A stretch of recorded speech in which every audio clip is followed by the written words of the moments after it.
तो आज हमारे साथ हैं राहुल जी राठौर सर, जो अभी हाल ही में आरएस का इंटरव्यू देकर के आए हैं। तो अपन सर से जानेंगे कि भाई इनके इंटरव्यू का एक्सपीरियंस है वो किस प्रकार रहा। तो सबसे पहले तो राहुल जी, आपका हार्दिक स्वागत है। Thank you sir. तो मैं थोड़ा राहुल जी के बारे में बता देता हूँ कि ये शिक्षा विभाग में एलडीसी के पद पर है वो कार्यरत हैं और आरएस की तैयारी में लगे हुए हैं। और उसी के साथ ये जो 20 तारीख गई है उसको अपना इंटरव्यू देकर के आए हैं। तो बहुत से स्टूडेंट मुझे क्लास में पूछते भी रहते हैं कि सर इंटरव्यू में क्या क्या पूछा जाता है। जो भी अपनी कोचिंग से या अपने जो कोचिंग की टेस्ट सीरीज से जो कैंडिडेट इंटरव्यू देकर के आ रहे हैं, तो आप उनको क्या क्या पूछा गया उसके बारे में हमें बताओ। तो मैं राहुल जी से कहूँगा कि भाई राहुल जी, आप शुरुआत से एक बार बताएं कि भाई आरपीएससी में आप जब उस रूम में एंटर हुए, वहां से लगा करके जब आप उस रूम से बाहर आए, तब तक आपसे आरपीएससी में जो मेंबर्स हैं, जो उनके साथ जो और भी गेस्ट होते हैं, उन्होंने आपसे क्या क्या सवाल पूछे। तो सबसे पहले तो मैं आपसे पूछना चाहूंगा कि भाई आपका जो बोर्ड है वो कौन से सर का था? बोर्ड मेरा अयूब खान जी था। अयूब खान जी का सर का जो बोर्ड था, ठीक है, बिल्कुल।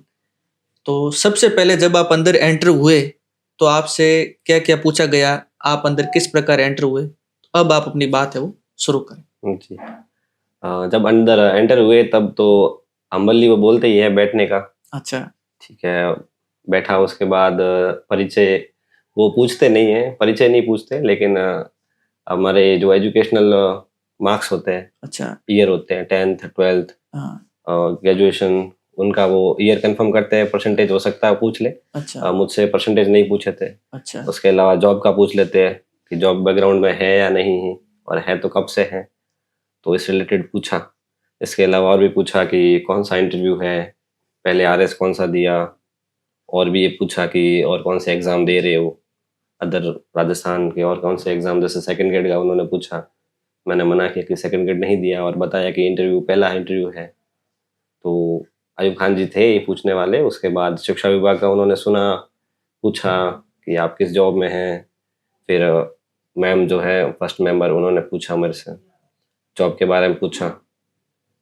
ये पूछा कि आपकी जॉब है वो किस तरीके से आप करते हो, क्या क्या कार्य है। उसके अलावा ये पूछा कि भारत में आप कैसे योगदान दे सकते हो आपने अपनी जॉब के थ्रू। अच्छा, मतलब आपकी जो जॉब है एलडीसी की, जी। उस जॉब से लेकर के आप भारत में, इंडिया में मतलब किस प्रकार योगदान जी। दे सकते हो। राजस्थान एक में मैं है। बात आपसे जी। बीच में पूछना चाहूंगा कि जो इंटरव्यू बोर्ड जो होते हैं, जी। उनमें एक तो होते हैं आरपीएससी के मेंबर, जी। जो कि अयूब खान जी थे। उसके साथ और कितने गेस्ट होते हैं जो आपसे सवाल करते हैं? जी। 4 मेंबर मेरे बोर्ड में थे। अच्छा। अयूब खान जी थे जो कि आरपीएससी के सदस्य हैं। हाँ। उनके अलावा 4 गेस्ट मेंबर थे। 4 अलावा और सॉरी, 3 गेस्ट मेंबर थे, टोटल 4 थे। टोटल 4 जने थे। जी। अच्छा। हो सकता है कि गेस्ट मेंबर 2 ही हो, हाँ। और 3 का ही टोटल बोर्ड हो। अच्छा। 4 का मेरे उस समय था। तो इन 4 में से मतलब आपके मैम भी थे कोई बोर्ड में? जी, 1 मैम थे और 3 सर थे। 3 सर थे। तो फिर उन्होंने पूछा कि भाई आप अपनी जॉब को लेकर के इंडिया में या भारत में किस प्रकार योगदान जी, दे जी, सकते हो? तो आपने बिल्कुल। क्या कहा? मैंने तो उस समय यही कहा कि सबसे पहले समय पर कार्य मैं पूर्ण करूँ, समयबद्धता, और जो मेरे को कार्य मिल रहा है उससे मैं पूर्ण करूँ। क्योंकि जो मेरा कार्य है वो डेस्क पे बैठ के कार्य करना है। उसके अलावा डिजिटल इंडिया में सहयोग है मेरा, तो मैंने इस तरीके से बताया था। और था कि भी जैसे मेरी जॉब जो है वो स्कूल में है, तो खाली समय में मैं पीरियड ले लेता हूँ बच्चों के। अच्छा। तो वो भी उन्होंने बोला था, इसके बारे में पूछा था। अच्छा। और भी पूछा था कि आप तो ग्रामीण एरिया में लगे हुए हो, क्योंकि वो पूछते नहीं है कि कौन सा जिला आप लगे हुए हो, लेकिन ये पूछा जरूर था कि ग्रामीण में लगे हो या शहर में। तो ग्रामीण का बताया था। तब बोला कि यदि आप एलडीसी ही हो तो ग्रामीण में कैसे सहयोग करोगे। अच्छा। आप स्कूल से बाहर जाके कैसे सहयोग करोगे। अच्छा। महिला सशक्तिकरण में कैसे सहयोग करोगे। और उस तरीके से काफी सवाल पूछे। फिर पंचायती राज के पूछे। अच्छा।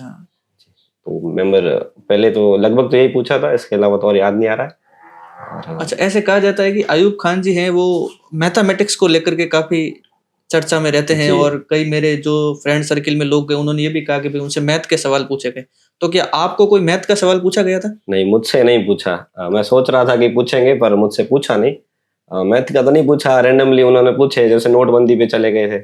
अच्छा, आपके नोटबंदी क्या जी। पूछा आपको नोटबंदी को लेकर के? मेरा पहला सवाल यही था उन्हीं का कि उनका कि नोटबंदी के बारे में सुना है, जी सर सुना है। अच्छा। कब हुई थी डेट पूछी, उसके अलावा फायदे पूछे, किस गवर्नमेंट में हुआ था ये पूछा, तो बताया था थोड़ा इसके बारे में।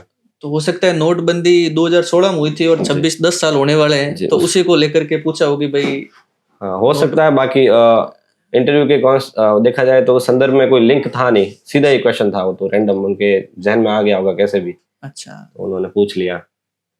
और साथ वाले जो थे गेस्ट, उन्होंने आपसे क्या क्या सवाल पूछे, किस प्रकार सवाल पूछे? जी, एक गेस्ट थे जिन्होंने साइंस का ही पूछा था, न्यूटन्स लॉ और ऊष्मागतिकी और जलवायु परिवर्तन, इस बारे में थोड़ा, यूएन के बारे में, और भारत जलवायु परिवर्तन से निपटने के लिए क्या क्या कर रहा है ये पूछा। लगभग तो यही पूछे थे, थोड़े और पूछे रहे थे। और जो तीसरे और मेंबर थे हाँ। उन्होंने भी पंचायती राज पूछा, कुकी और मैते का मुद्दा पूछा, अच्छा। H1B1 वीजा से रिलेटेड पूछा, और भी बहुत सारे क्वेश्चन उन्होंने पूछे जो मेरे को आ नहीं रहे थे, तो मैंने वो गिव अप कर दिया था, सॉरी बोल दिया था काफी जगह पे। अच्छा, तो क्या इंटरव्यू में सॉरी बोलने से कुछ नेगेटिव इम्पैक्ट जाता है? नहीं, वो नेगेटिव इम्पैक्ट नहीं जाता, वो तो ईमानदारी है आपकी। अगर आपको नहीं आ रहा है तो आप सॉरी बोल के एक्सेप्ट कर रहे हो तो अच्छा ही लगेगा, ऐसी बात नहीं है। अगर हम गलत बताएं, हाँ। इससे अच्छा सॉरी बोल दीजिए, अच्छा। गिव अप कर दीजिए कि सर मेरे को अभी जानकारी नहीं है, या फिर मैं रिकॉल नहीं कर पा रहा हूँ, या फिर मैंने पढ़ा नहीं है। ईमानदारी अच्छी है, ऑनेस्टी रखनी पड़ती है जी, मतलब। Honesty is the best policy. तो वहां पे ईमानदार रहे, पूरे पूरे ईमानदार रहे, जो भी है सच बोले। अच्छा, फिर आप ये बताएं कि क्या इंटरव्यू के दौरान कोई ऐसा प्रश्न आया जो आपको उसको सुन के लगा हो कि यार ये तो वास्तव में बहुत ही बेहतरीन प्रश्न है, ऐसा कोई प्रश्न? सारे प्रश्न जो थे वो कभी न कभी हम लोगों ने पढ़ रखे होते पूरी तैयारी के दौरान। अच्छा। ऐसा नहीं होता है कि कभी सुना ही ना हो, सुना नहीं हो। ऐसा हो सकता है कि आईआर में हमने कभी पढ़ा नहीं हो, या जो आर्ट्स बैकग्राउंड के है उन्होंने साइंस का कोई वर्ड ना पढ़ा हो, या साइंस के भी ऐसे है जो इंजीनियरिंग का वर्ड नहीं जानते हो, तो हो सकता है ऐसे, तो वहाँ पे सॉरी बोल देना चाहिए। बाकी क्वेश्चन जो थे अच्छे ही थे, बेहतर मतलब अच्छे ही थे। अब हम कितने तैयार होते हैं उस रिगार्डिंग आंसर देने के लिए, वो मायने रखता है। अच्छा, ऐसा अक्सर सुनने में आता है कि कई जनों से इस बार हॉबी से सवाल नहीं पूछे जा रहे हैं। कुछ कैंडिडेट है वो कह रहे हैं कि भाई हमें हॉबी से सवाल पूछे गए, तो आपको हॉबी से कोई सवाल पूछा गया था? हाँ नहीं, हॉबी से तो नहीं पूछा गया मुझे। अच्छा। परंतु अब ऐसा कहना हम नहीं जान पाते, क्योंकि अभी लगभग 1000 लोगों के होने को है इंटरव्यू, हाँ, और जो ट्रांसक्रिप्ट आती है वो लगभग 100 के आसपास आई है। 100 के आसपास है, सही बात है। तो अब 100 में से 10 लोग ये कह रहे हैं हाँ। कि हमें हॉबी से पूछा, हाँ, तो हो सकता है 1000 में से 100 लोगों को हॉबी से पूछा। बिल्कुल मे भी हम आंकड़ा नहीं बता सकते, सही बात है। पूछते भी है उनके पास अगर पूछने को हो दूसरा कंटेंट तो वो नहीं पूछते। अच्छा। बाकी पूछने को मतलब कुछ भी हो सकता है, रैंडमली कहीं पे भी जा सकता है। नॉर्मली अच्छे अच्छे सवाल भी होते हैं जिसमें पूछ लेते हैं, आपकी हॉबी तो पूछ लेंगे, उसके अलावा आपकी खूबियाँ कमियाँ, कौन से व्यक्ति है जो आपके आदर्श है। अच्छा, आपसे ऐसा पूछा गया नहीं, था कुछ? मुझसे ऐसा नहीं पूछा, पर काफी लोगों से पूछते भी, इसके लिए हम भी तैयार थे। अच्छा, तो राहुल जी से है वो हॉबी को लेकर के कोई भी सवाल नहीं, नहीं पूछा गया? हॉबी को लेके नहीं पूछा, डिस्ट्रिक्ट को लेके नहीं पूछा। डिस्ट्रिक्ट के बारे में उन्होंने बताने को मना कर दिया था मुझे वहां पे। मुझे पूछा गया था कि आपकी जॉब कहाँ पे है, आप अपनी जगह का नाम ना बताएं, आपके अपने होम टाउन का नाम ना बताएं, आप विभाग बता दीजिए। मैंने ऐसा सुना है कि जब इंटरव्यू बोर्ड इंटरव्यू लेते हैं तो उनके पास मतलब अपना नाम वगैरह कुछ नहीं होता है। नहीं होता है। 10th और 12th के नंबर होते हैं, जी, इतना डाटा होता है, बाकी नाम वगैरह आप कहाँ से आते हो ऐसा कोई भी डाटा नहीं। नहीं होता। एक शीट दी जाती है हाँ। जब हमारा डॉक्यूमेंट वेरिफिकेशन होता है, अच्छा। उस समय एक शीट दी जाती है हाँ। जहाँ पे हम फोटो लगाते हैं अपनी। हाँ। उस फोटो के सामने जो अधिकारी हमारा डीवी कर रहे हैं, हाँ। डॉक्यूमेंट हमारे चेक कर रहे हैं, वही लिखते हैं। अच्छा। और उसके अलावा कुछ जानकारी नहीं होती, क्योंकि बड़ी शीट होती है जो कटिंग होके उनके पास जाती है। उनके पास केवल 10th 12th ग्रेजुएशन या उसके बाद आपने कौन सी डिग्री ली है वो होती है उसमें ऐड करी हुई।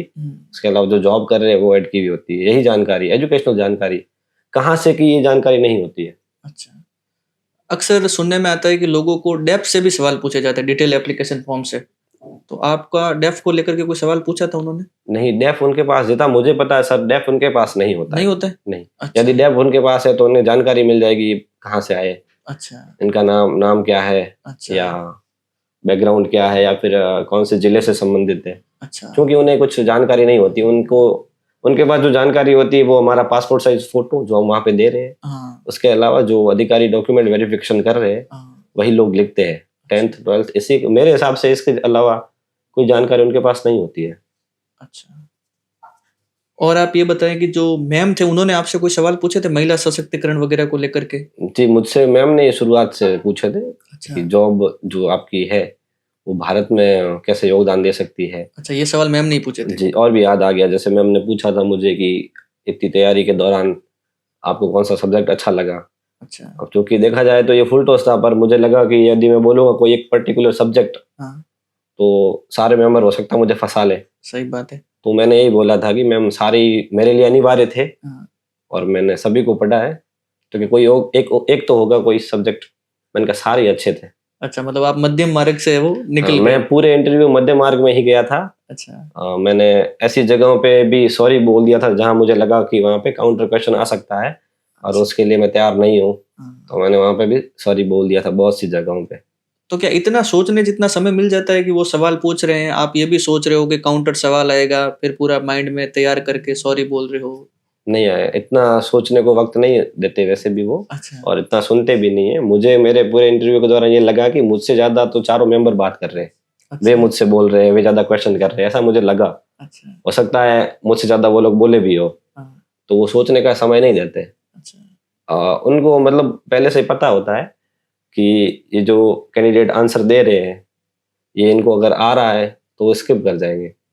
यदि आपको पूछ लिया जलवायु परिवर्तन के बारे में और मैं बताने लग गया तो वो स्किप कर जाते हैं, क्योंकि उसको वो देख देते हैं, भाप लेते हैं इतने में हाँ, कि बहुत ही एक्सपीरियंस होल्डर लोग है, कि सही इस बात बारे है। में इनको पता है, हम्म, वो आगे का पूछ लेते हैं या फिर स्किप ही कर लेते हैं, कुछ और ही पूछ लेते हैं। तो मतलब आईआर पे ज्यादा सवाल आए आपके पास? आईआर पे केवल H1B1 वीजा था, वीजा वाला? उसके अलावा कोई 5-7 और वीजा पूछे थे, मुझे नहीं आ रहे थे, तो मैंने सभी के सॉरी बोला था। ये वेनेजुएला वगैरह वाला ऐसे कोई सवाल? नहीं, मैंने आईआर के लिए खूब तैयारी करी थी, पर आईआर का कोई पर्टिकुलर क्वेश्चन नहीं था, वो H1B1 वीजा ही था।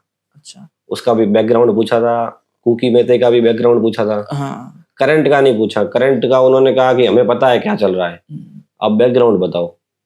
Particular Rajasthan history, Rajasthan art and culture को लेकर के कोई सवाल?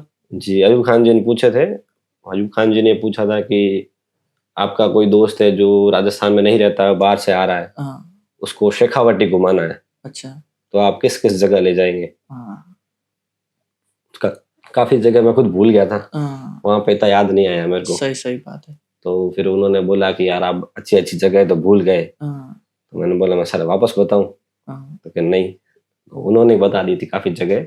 अच्छा, हाँ, मतलब वो सीकर, चूरू, झुंझुनू की बड़े बड़े स्पॉट जानना चाह रहे थे शायद, हाँ, जहां तक मैं समझ पा रहा हूँ। हाँ, उनको जगह के नाम चाहिए थे, मैं सीधा ही बता रहा था कि जीन माता के मंदिर में ले जाऊंगा। हाँ पर्टिकुलर जीन माता का मंदिर कहाँ है वो उनको जानना था। हाँ जैसे उनको जानना था कि मैंने बोला शेखावटी की हवेलियां है, मैं वो मेरे मित्र जो आएगा उसको घुमाऊंगा, तो उनको जानना था कि शेखावटी की हवेलियां पर्टिकुलर नवलगढ़ की, हाँ, नवलगढ़, खेतड़ी, आप ओदसर, मंडावा हाँ, घुमाओ आप मंडावा, उनको, बिल्कुल वो एट दैट। बिल्कुल, जी, फिर वो लगा, और ऐसा होता है कि हम अकेले होते हैं, वो 4 लोग होते हैं, सही बात है। वो आपस में बात करने लग जाते हैं, हाँ तो वहां पे थोड़ा मायूस हो जाते हैं हम भी, पर मैं तो नहीं हुआ था, मैं आराम से सुन रहा था उनको, हाँ हंस रहा था मैं पूरे में, मतलब लाइट माहौल था मेरी तरफ से, क्योंकि अब तो आप पहुंच ही गए वहां पे, बिल्कुल, तो घबरा के क्या करे। सही बात। उनको मैं सुन रहा था, उनके वो हंस रहे थे, मैं भी मुस्कुरा रहा था उनके साथ साथ में। अच्छा तो मतलब माहौल तो लाइट था, ऐसी बात नहीं है।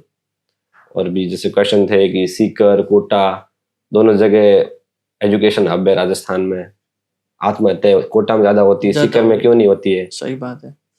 इस बारे में क्वेश्चन था। तो आंसर दिया, वो संतुष्ट, अब होते या नहीं होते ये पता नहीं, क्योंकि संतुष्ट लगते नहीं है।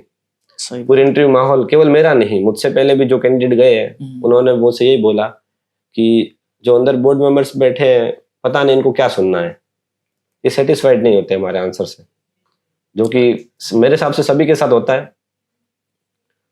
ऐसा ही होता है उस समय। अच्छा, तो मतलब सीकर और कोटा के बारे में भी आपसे सवाल पूछे गए? जी, शेखावटी पूछा, फिर सीकर उससे लिंक हो गया, फिर ये पूछ लिया। उसके अलावा पूछा कि आप कभी हाईवे पे चले हो? जी सर, हाईवे पे चले ही है। तो हाईवे पे पत्थर होते हैं, कौन कौन से कलर के होते हैं, उस बारे में पूछा, वो बताए। इसके अलावा तो और याद नहीं आ रहे। और मैडम ने पूछा था गुप्त काल का। अच्छा, जब मैम को मैंने बोला था कि सारे सब्जेक्ट अच्छे हैं, आप पूछिए, मैं कोशिश करूंगा कि मैं अच्छा आंसर दे सकूं। तब उन्होंने गुप्त काल लेके गए मेरे को सीधा, उसके बारे में मैंने बताया था फिर ये बोला था कि गुप्त काल आज के कॉन्टेक्स्ट में कैसे भारत को फायदा पहुंचा रहा है। मतलब वो शायद आर्ट एंड कल्चर को लेकर के पूछना संस्कृति था, विरासत, संस्कृति और कला विरासत। संस्कृति, तो मैंने संस्कृति विरासत को सॉफ्ट पावर लेकर गया आखिरकार। आंसर में यही जाना था। सही बात है कि भाई वर्ल्ड लेवल पर जो इंडिया है वो अपनी सॉफ्ट पावर डेवलप कर रहा है, गुप्त काल उसमें भागीदार है देखा जाए तो। सही बात। तो ये चला, मोटा मोटा तो यही चला था। क्या ऐसा कुछ लगा कि भाई उसी दिन के न्यूज़पेपर से कोई सवाल आपसे पूछा गया हो? मुझसे तो नहीं पूछा गया। मुझसे करंट बेस सवाल ही नहीं पूछा था कोई। अच्छा, करंट बेस सवाल ही नहीं पूछा आपसे। देखा जाए तो कुकी में तो शुरू से लेके आज तक चर्चा में H1B1 वीजा भी चर्चा में रहता है। सही बात है, चर्चा। इसके अलावा रैंडम क्वेश्चन खूब सारे थे। और करंट नहीं पूछा कि आज का पेपर है, पेपर में आज क्या है। पूछते हैं, बहुत से लोगों को पूछते भी है, पर मुझसे नहीं पूछा। मैं पेपर पढ़ भी रहा था, लाइब्रेरी में पेपर प्रोवाइड होते हैं आरपीएससी में, तो कैंडिडेट पढ़ते भी है। मेरा तो उस दिन सुबह का शिफ्ट था और लास्ट मेंबर था, मैं लास्ट कैंडिडेट था, सॉरी। अच्छा। तो पेपर भी मैंने 2-3 पढ़ लिए थे वहां पे। मतलब दिन में शायद 36 जनों के आसपास इंटरव्यू हो रहे हैं, अगर मैं सही हूँ तो। अभी जैसे हमारे बोर्ड जब था तो सुबह 18, शाम को 18, एक दिन में 3 बोर्ड बैठ रहे हैं यदि, तो प्रत्येक बोर्ड में 6 मेंबर, 6 कैंडिडेट होते हैं। अच्छा, 6 तो 18 हो गए। 18 जनों के, मतलब एक दिन में 18 जनों के। अभी 3 बैठ रहे हैं, अब 2 से यदि अब से 3 बैठना शुरू हो जाएंगे तो फिर दिन में 18, सुबह शाम 18 36 हो जाएंगे। 36 हो जाएंगे, सही बात जी। तो अब तक लगभग 4 चरण के इंटरव्यू कंप्लीट हो चुके हैं और 5वां चरण है वो शायद कल से 2 तारीख से शुरू हो जाएगा। कल से 2 तारीख से शुरू हो जाएगा। और जहां तक लग रहा है ये 8-9 चरणों तक इंटरव्यू को है वो पूरा कर देंगे। और वैसे ये है कि भाई जो आरएस प्री और मेंस है उसमें आपका नॉलेज का टेस्ट हो गया है, तो इंटरव्यू तो एक पर्सनालिटी टेस्ट है, व्यक्तित्व चेक करते हैं। तो अपन कई भी सवालों पे अगर सॉरी बोल देते हैं तो नहीं लग रहा है कि भाई ज्यादा कुछ दिक्कत होगी। मतलब बेसिक से सवाल तो आना ही चाहिए, बेसिक आंसर तो आना चाहिए वहां पे। यदि नहीं आ रहा तो सॉरी बोलने से हिचकिचाना नहीं चाहिए, क्योंकि ये ईमानदारी भी शो करता है। मेरे हिसाब से मैं ये मानता हूँ कि सॉरी बोलना वहां पे आपकी ईमानदारी शो करता है कि या तो आपको आ नहीं रहा अभी, या आप भूल गए हैं, या फिर आपको भी जानकारी नहीं है। अच्छा, ईमानदार रहना चाहिए। तो मैंने तो खूब सॉरी यूज किया, ऐसी बात नहीं है। कहीं पे मॉक दिए वहां पे भी यूज किया सॉरी, और मेन इंटरव्यू में भी सॉरी यूज किया, भरपूर यूज किया है। और आपका इंटरव्यू लगभग कितने मिनट चला? मैं लास्ट कैंडिडेट था, तो लास्ट कैंडिडेट बोलते कम टाइम ही चलता है। 15 मिनट से ऊपर हो गया था, 15 से 20 मिनट के बीच में ही था। अच्छा, लगभग 20 मिनट पहुंच गया था। 15 से 20 मिनट के बीच चला था, लगभग एवरेज 20-25 मिनट इतना ही चलता। एवरेज इतना ही चलता। मेरे से जो पहले कैंडिडेट थे उनके 22-23-24 मिनट चला था। अच्छा, क्योंकि रूम के बाद जो बोर्ड का रूम होता है उसके बाद 2 लोग बैठते हैं जिनकी बारी आनी है, वो 2-2 के ग्रुप में ही बुलाते हैं। एक बाहर बैठते हैं, एक अंदर जब जाते हैं इंटरव्यू के लिए। अच्छा, और जो भी मेंबर्स होते हैं वो काफी हेल्पफुल होते हैं। आरपीएससी के अंदर के मेंबर्स, बोर्ड मेंबर नहीं, तो आरपीएससी के मेंबर जो वहाँ पे डीवी कर रहे हैं हमारी, या उसके अलावा अदर मेंबर्स हो गए, पियोन अंकल्स हो गए, बहुत सारे हेल्पफुल होते हैं। और कुछ भी दिक्कत हो किसी के भी डॉक्यूमेंट्स में, तो उनको समय भी मिलता है डॉक्यूमेंट्स भेजने के लिए वहाँ पे। अच्छा जी।